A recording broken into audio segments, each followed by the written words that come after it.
I do want to start though with LBJ and how we got to the Nixon administration. LBJ is widely criticized for his handling of Vietnam, obviously, escalating the war.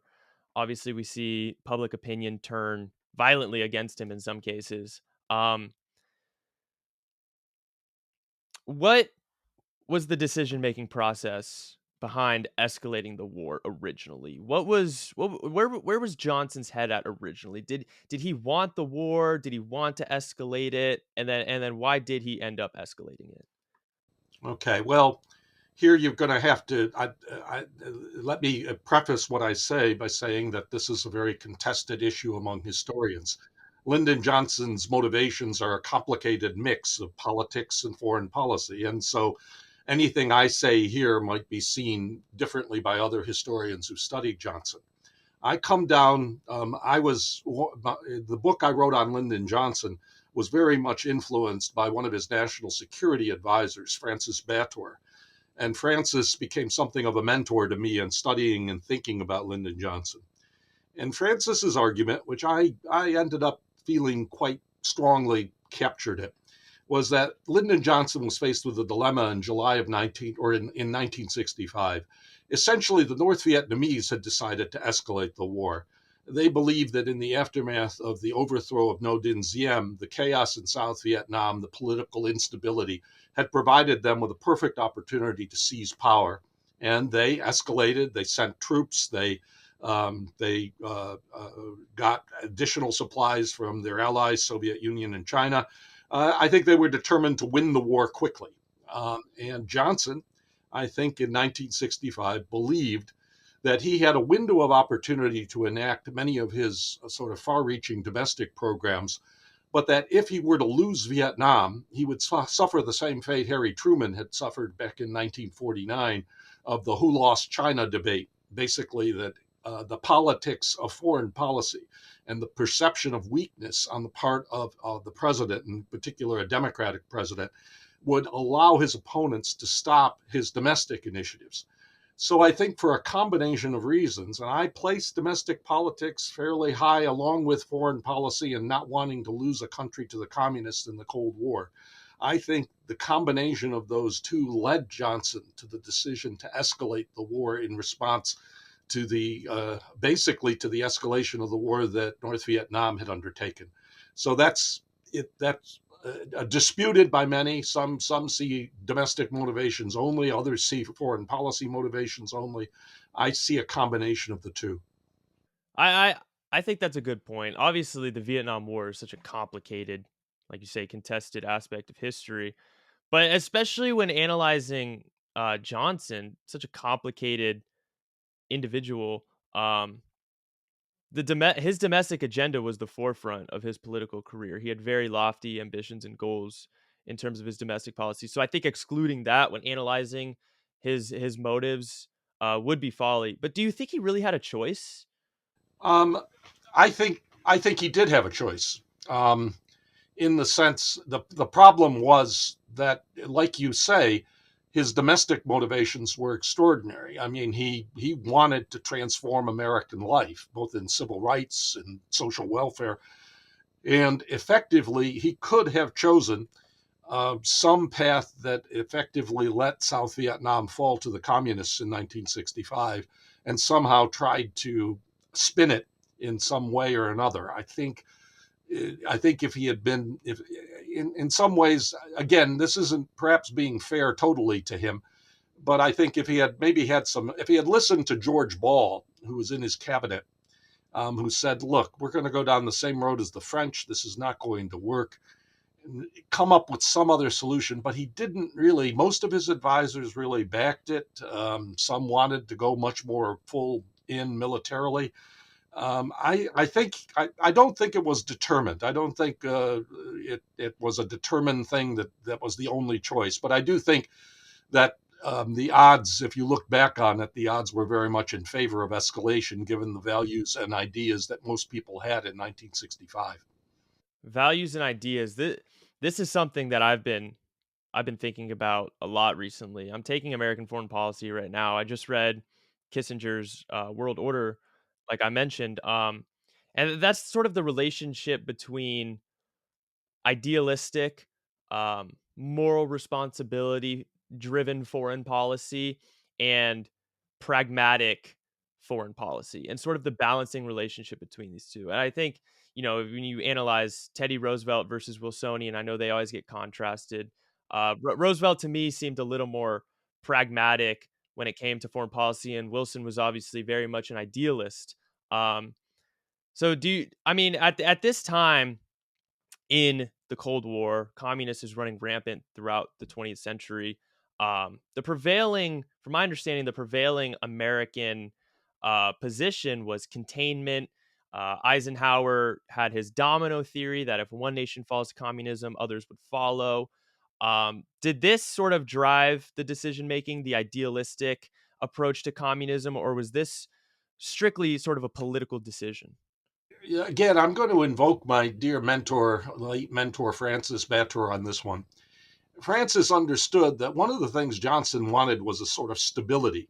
So, for example, one of the things I argue in my book is that Johnson was more than willing to work with the communist regimes in Eastern Europe toward a sort of settlement and a sort of stabilizing of the European situation. So he wasn't a diehard anti communist.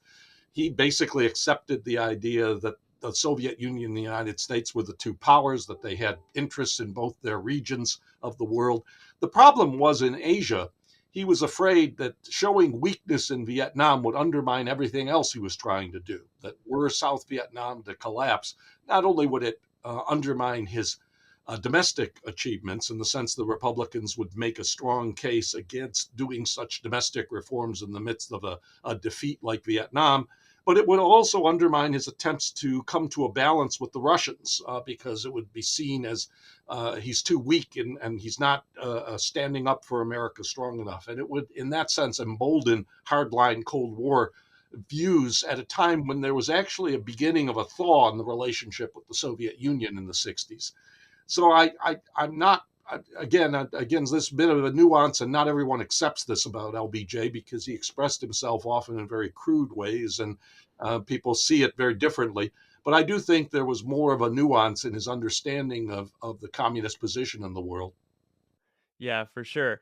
Um, Cold War diplomacy is something so fascinating to me. It's such a power game in the Cold War. It's like a a schoolyard with a bunch of bullies, and they have to figure out how to posture and how to make the other guy basically submit. It's almost childish when you really boil it down, but it's also so complicated at the same time. It's really fascinating. Um, but nevertheless, public opinion turns on LBJ. Vietnam War is very unpopular by 1968, and Nixon's running on this peace through peace with honor policy.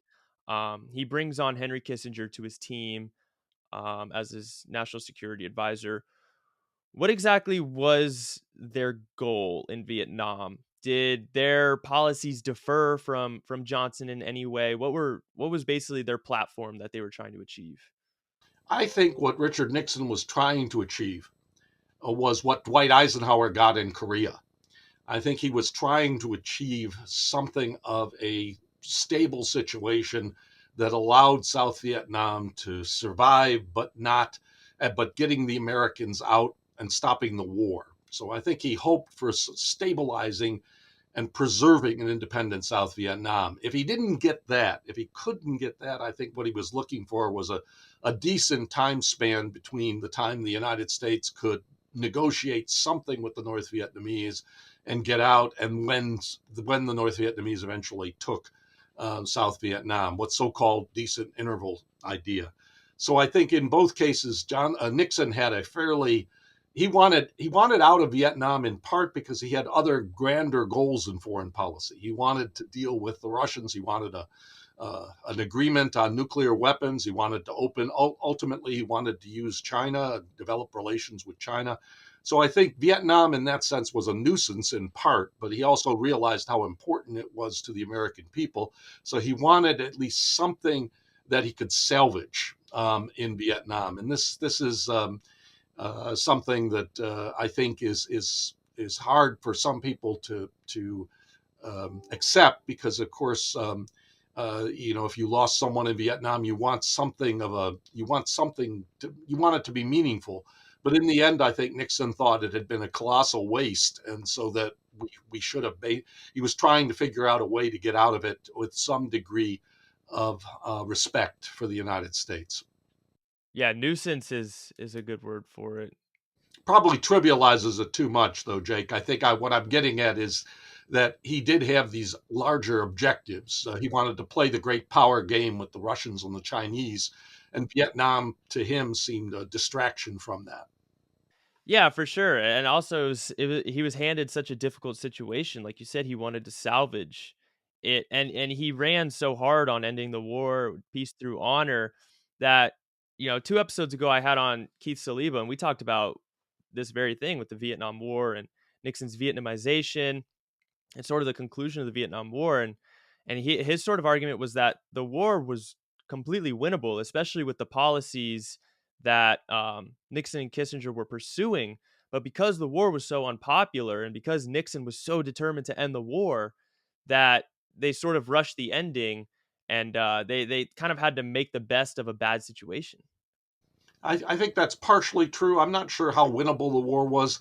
I think that, as I've mentioned to you, Pierre Asselin's book on Hanoi makes it very clear the determination of the North Vietnamese never to give up. And I think that determination on the part of the communist leadership of North Vietnam and their ability to get assistance from their allies as well as to mobilize their own people makes it very unlikely, I think, in the long run that South Vietnam was going to be able to survive. You would have had to have, like in Korea, you would have had to have the United States stay with 50,000 or 100,000 troops based there like it did in Korea. And I just don't think the American people were willing to accept that. Yeah, that just would have been completely unacceptable to the American people. Did you mention, this is always very interesting to me as well, is the determination that underdog forces fight with um when it comes to their ideals. We see this originally in the American Revolution.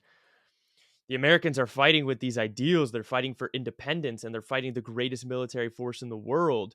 And I we see that parallel with North Vietnam. It's you never underestimate a an underdog or a ragtag fighting force. Never underestimate them when they're fighting for their homeland or for their ideals. Well, yes and no on that. I think North Vietnam was also fighting a war of conquest, but it had important allies. It had the Russians and the Chinese helping it and providing it lots of weaponry.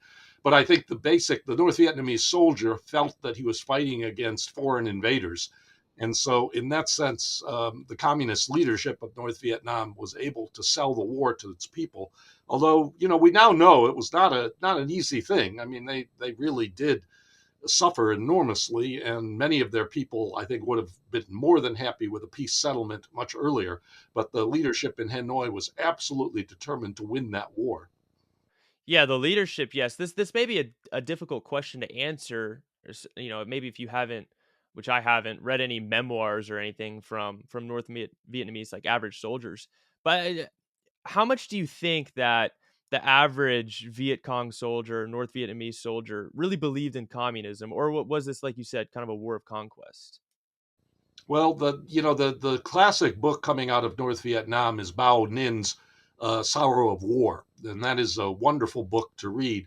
You read that book and you realize the motivations of the ordinary North Vietnamese or Viet Cong soldier was really geared nationalism. It was getting rid of the foreigners. It was getting rid of these Americans coming in just like the French. And in fact, what Bao Ninh in the Ken Burns documentary, he's still alive and he was interviewed in it, talked about was we weren't fighting for communism. We were fighting against the invaders, the nationalists. And that one of the problems that came was after the Americans left was the fact that it was a Vietnamese civil war. And that it was much more of a war of Vietnamese against Vietnamese, which Bao Ninh said was much harder to be motivated to kill other Vietnamese in the war. But North Vietnam's leaders were absolutely determined, and the South Vietnamese leadership never really got it together. And we basically pulled the plug on their assistance in 1974. And I think ultimately they were unable to defeat a much more determined adversary. Yeah. No, that's interesting. So sort of the motivating factor was nationalism. Do you think that maybe American decision makers misunderstood that and thought it was a war about communism? Yes. Yeah. No, I think to a certain extent they underestimated the national component of the Vietnamese cause. And this was something they recognized, but I think underestimated in the ability or the determination of the North Vietnamese to win their struggle. I want to talk a little bit more about the controversial aspects of Nixon and Kissinger's policies. This is something we didn't really touch on in our last conversation about Kissinger was um, his more controversial aspects. Some of the things that many people uh, call him a war criminal for. Um, I think one of the biggest reasons for that sentiment was the decision to bomb Cambodia and Laos. Can you walk me through that decision making process? Okay, well, we were bombing Laos long before that. Laos is not really central. That was something that it was went on all through the war. It was the bombing of neutral Cambodia yeah, that really triggered a lot of the resentment of Kissinger. And the reason that is so crucial is because the bombing upset Cambodian society in a manner that allowed the ruthless and genocidal Khmer Rouge to ultimately take power and then basically destroy Cambodian society and kill 2 million people, 2 million of its own people. And to the extent that our bombing of Cambodia contributed to that, that's the reason why many see Kissinger and Nixon's actions as criminal. I don't think that's altogether fair because, in many respects, the bombing of Cambodia was a bombing of North Vietnamese soldiers.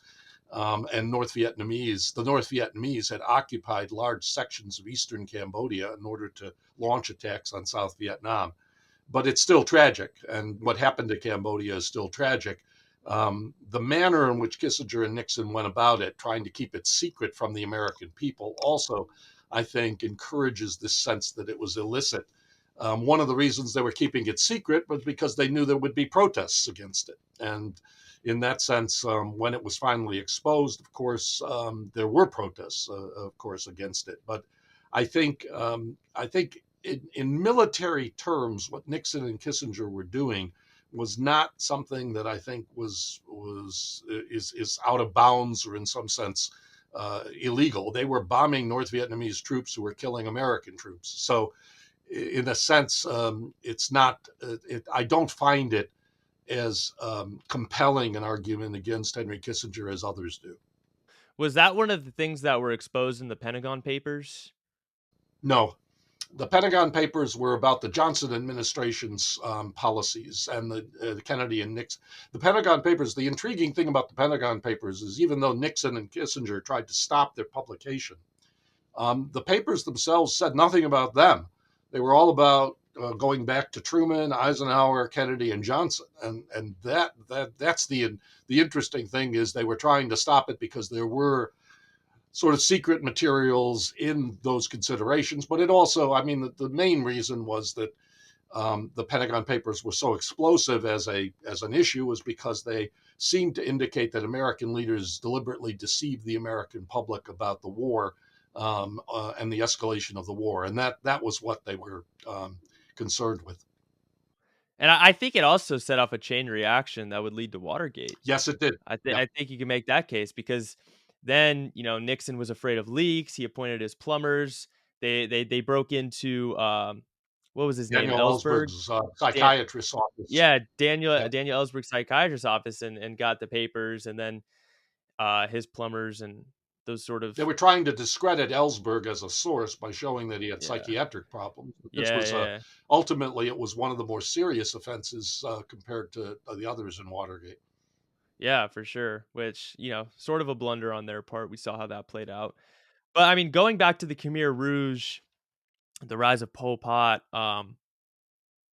do you think the bombing caused that? Because that's obviously such a contentious issue of debate. And whether the bombing of Cambodia caused that.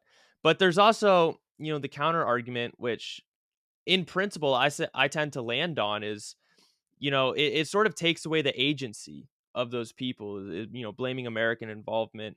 And while I do think that's, it's a necessary discussion to have, and it may have contributed, is I always, in principle, come down in favor of, the fact that people have agency, and they make these decisions, and things happen because of those decisions made. I would largely agree with you. I just think that it is likely that the bombing of Cambodia did at least disrupt Cambodian society in a way that made the triumph of the Khmer Rouge at least possible. Again, I agree with you that the people have agency, and in many respects, uh, Cambodia was probably likely to be drawn into the war, and had South Vietnam fallen, I can't imagine that Cambodia would be able to stay neutral. But again, we don't know that. We don't know what path history might have taken had the administration chosen a different path. Yeah, I think it's fair to say, at the very least, it sort of created an environment for something like that to happen, but maybe not a direct causation.